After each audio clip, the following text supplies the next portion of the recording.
তল হয়ে যায়, বাড়ি ঘর তল হয়ে যেতে চাই, কোমর মান পানি হয়, শ্রমিকরা আওয়া যাওয়া অনেক কষ্ট হয়। মহিলা মানুষ কাপড় কাচতে তো যাইতে পারে না, মানে যতলো এরা কাপড় ভিজিয়া বাদে গার্মেন্টস করবার যা, তাহলে এটা রাস্তাটা আঙ্গর স্বাভাবিক জরুরি ওকে করে।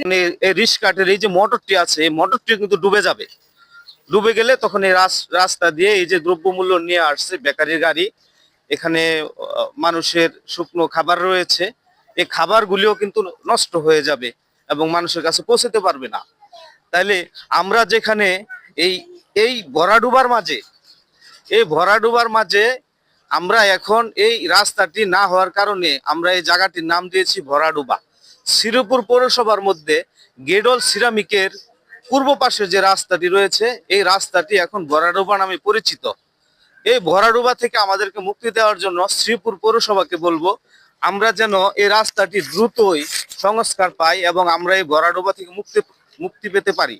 এবং এলাকার সকল মানুষের দাবি যাতে এই রাস্তাটি এই ভরাডুবা থেকে মুক্তি পায় এবং এদেশের এই এলাকার মানুষ যারা 10 থেকে 12 হাজার শ্রমিক রয়েছে এই রাস্তা দিয়ে প্রতিদিন চলাফেরা করে।